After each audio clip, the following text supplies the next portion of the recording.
So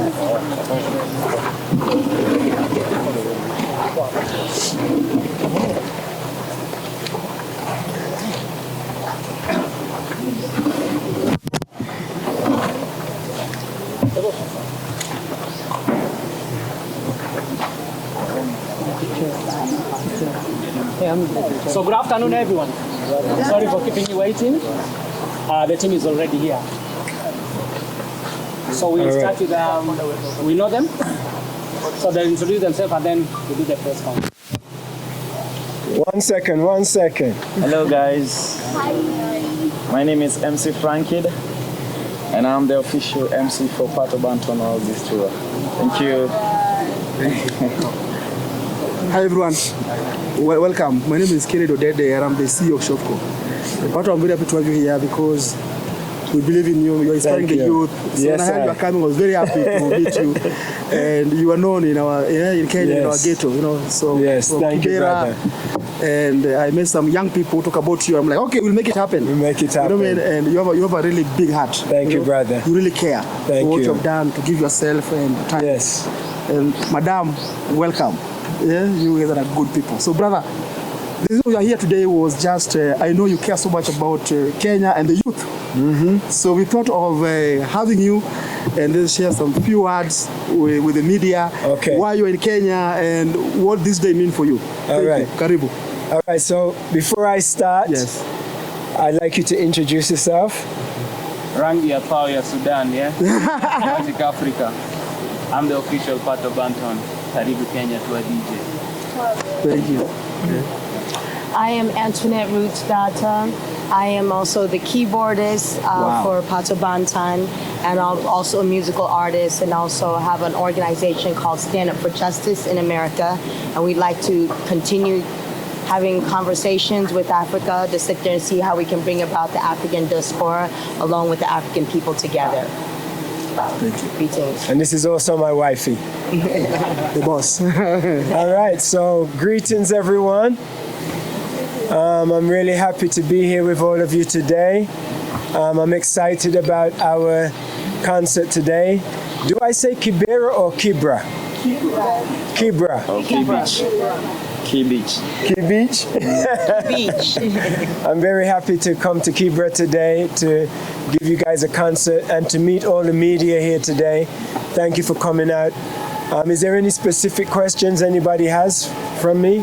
Welcome to Kenya, PATO BANTON. Thank you. I'm Mila from Mila TV. Hi. PATO has been a hit for the last 4 years. I believe you're a British reggae artist. Yes. And when I look at the comment section, you know, we had various flags from Kenya. That means that we love you a lot. Yes. And PATO has been a hit here for almost 2 years. Yes. So why does it feel like PATO became a hit in Kenya lately, rather than maybe? Yes. It seems like it's still fresh. Yeah. This is something hard for me to explain, but we've been traveling across Kenya now for 8 days, 9 days, and we've been to Meru, Katuru, Eldoret, Machakos, Kitui County. We've been to a lot of places and we've met a lot of people, and everybody's still excited about the song. The radio DJs are still playing the song, the TV is still playing the song, and I don't know how to explain it, but I can only say it's vibes. That's the only thing I can say, is that it's vibes, you know. It's like in Brazil, you know, Go Pato was a hit in Brazil maybe 20 years ago, and it's still a hit in Brazil now. It's still one of the most played songs in Brazil today. And every time I go there, it's big shows, big media, and I can only say it's the vibes. So I think that this song has a vibe that the Kenyan people like. I listen to a lot of the Kenyan music now, and a lot of the beat is the same kind of beat, you know. And once you play that beat and everyone start dancing, then you can put the other songs from the Kenya artists with the same beat. So it's good for the DJs too. So you know, We didn't promote Go Pato. There's no record company behind it. There's no money behind it. It's just the fans and the people love the song and play the song. And all I can say is Asante Sana. You know, that's all I can say. Asante Sana. Okay, Pato Banton, my name is Edward Yambo, a freelance journalist. My question goes to the CEO of Shopco, Kennedy Odede. Currently, I've seen you doing an amazing job whereby you are supposed to open one of the circles, currently helping the Mamamboga and also the community at large. And today, you guys are also partnering with Pato Banton to have an amazing event. You guys whereby you are featuring the youth. What is the main reason you guys happen to partner together? What is the main reasons for this? Of course, I know Pato Banton, but we don't know each other personally through the music. Yes. So I always believe in supporting the youth. So there's a young man who is now sick. Please, I hope he's feeling better. The brother is here. Bon Sevic. Bon Sevic, a good man. Yes, very so he wrote good me an man. email and asked me, Kennedy, you know, Pato is coming to Kenya and we want to do something. We don't have support. It's about the youth, you know, inspiring the young people. And I say, you know what? You work on that event. So I think honestly it's him who did it, you know, and that's how it happened. But they are special people. For them to agree to that young man to come means a lot to me. Yes. You know what I mean? They really came from their heart. So we are just so humble, and this is how we create movement. It's not about connecting. So You can talk about that. let me add to the story. Yes. There's a brother here named Collins. Collins, what's your full name? Wasunga. Come over here for a Collins, second. come. Come and stand over. Come stand right here, please. Yes, right Collins, here. go here. So I hear the story.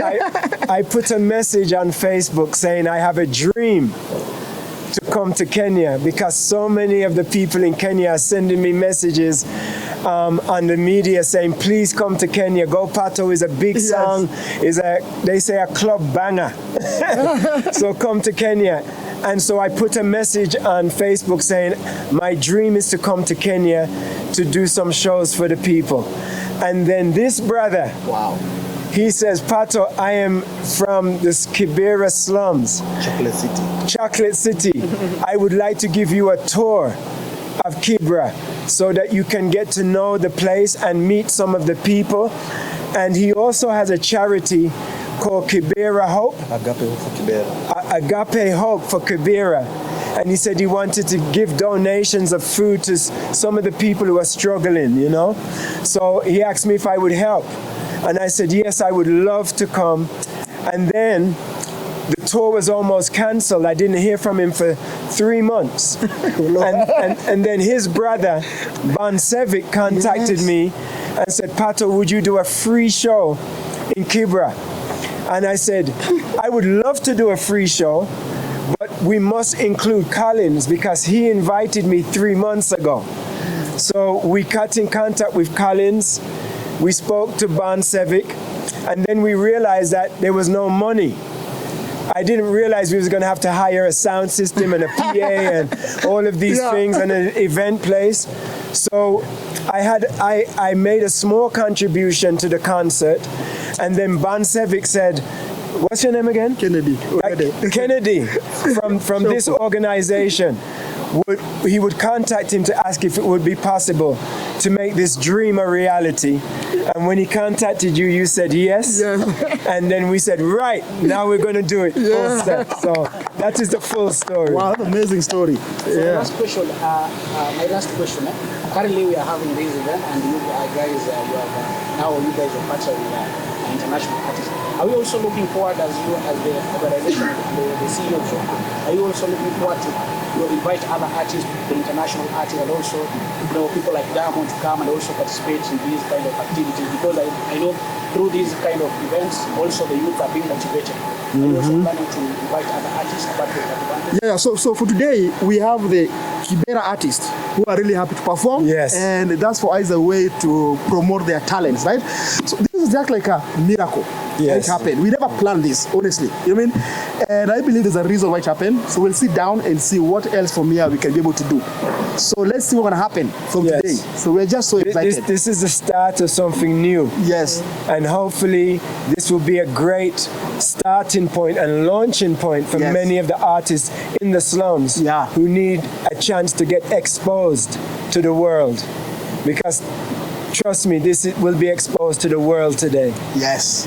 Pato Banton, have you ever thought of doing your song or maybe any other music with any Kenyan reggae artists so far? Collaboration? In a few months, you will hear some new collaborations with Pato Banton and Kenyan artists. I am keeping it a secret. But we are going straight to the studio when we get home. We already have 3 songs with 3 artists. Maybe 4 songs actually. But yes, we are working on this right now.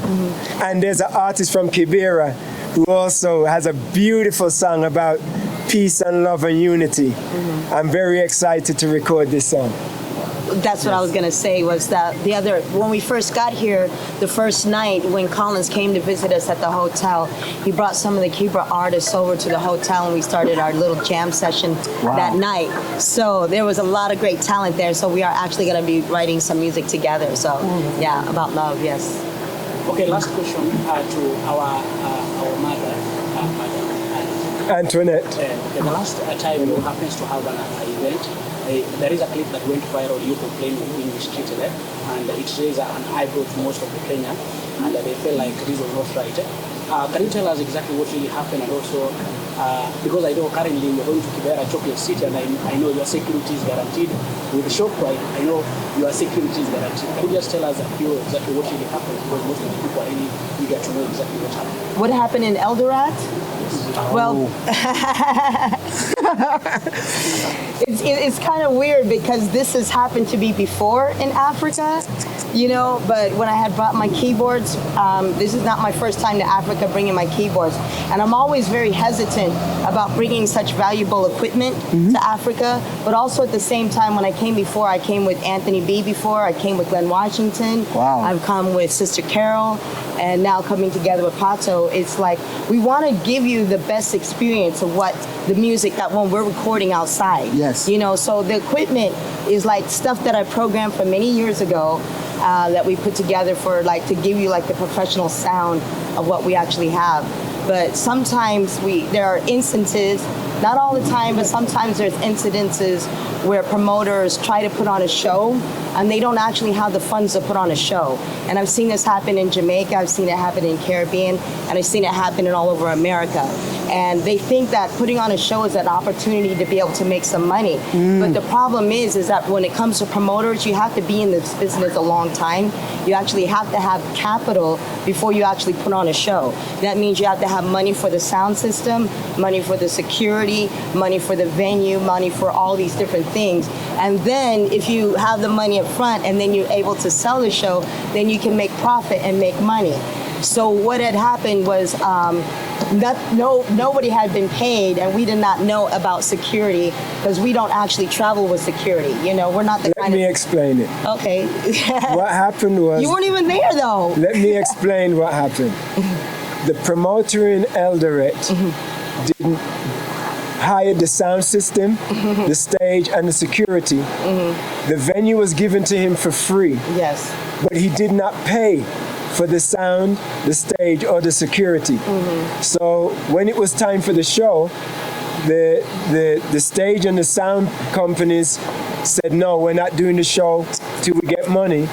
And then the security tried to take her keyboards for their payment.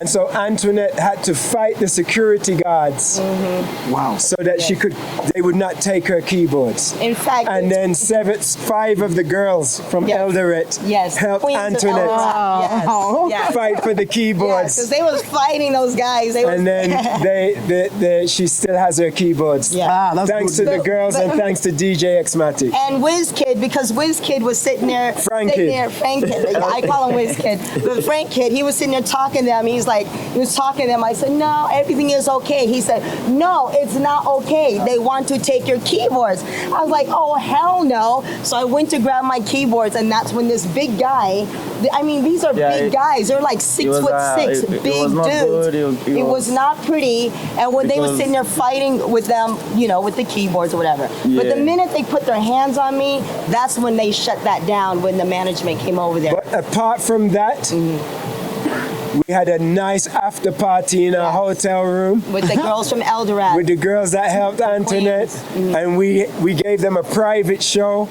and we had a good time. We had some nice drinks and some nice food, and everything else on the trip has been fantastic. Thank you. Let's have two last questions and then we go to Korogosho, please. Okay, you know, it's crazy how Kenyans... You're next. Okay, all right. You first. You first. Okay, it's crazy how Kenyans jam up to this Pato song. And maybe for the people who are watching this video for the first time, maybe tell us who's Pato and where Pato is from. All right. I'll make it quick. Yes. PATO Banton was born in London, England. I grew up in a city called Birmingham, England, the same city as Steel Pulse and UB40. And I started. My stepfather was a DJ from Jamaica, and so I grew up in the sound system in the dance hall. And by the time I was about 10 years old, I started going on the microphone. And I was the #1 MC in my city for 7 years in a row until I started my career. And once I started my career, I've traveled the whole world many times and had many hits in different countries. And I'm just very happy right now. I'm now living in Los Angeles. I'm still making music, helping other artists, and I do a lot of charity work for different communities around the world, me and Antoinette. And we're just very happy right now to have the opportunity to be here in Kenya. Wow. Hi, my name is Pinji. Hi. I work for SPM Buzz. And assuming it's your first time in Kenya, yeah? Yes. As PATO Banton, yes. As PATO Banton, yes. Is there any culture shock that you have experienced so far in all the places you've been to? Yes. And what's that? The road. the highway. The driving. The truck drivers. That's Sometimes we are driving to a city, and when we look, we see 2 trucks coming. There's no road, so we have to drive off the road. And then there was this big accident in Londiani, which was very sad. But I can understand why there's so many accidents. Then there needs to be more discipline. More consideration of not only the drivers on the road, but also the guys on the motorbikes, the guys on the bicycles, the pedestrians walking, the people selling the food on the side of the road. There needs to just be more consciousness and just slow down, because when they're rushing, they're going to take somebody's life just to save 5 minutes. So that was the negative. The good culture shock is I love the food in Kenya, and these guys have shown me that when you're eating in Kenya, you don't need a knife and fork. You just wash your hands and you eat. And yeah, the food is very good. The people are very beautiful. The Kenyan women are very beautiful.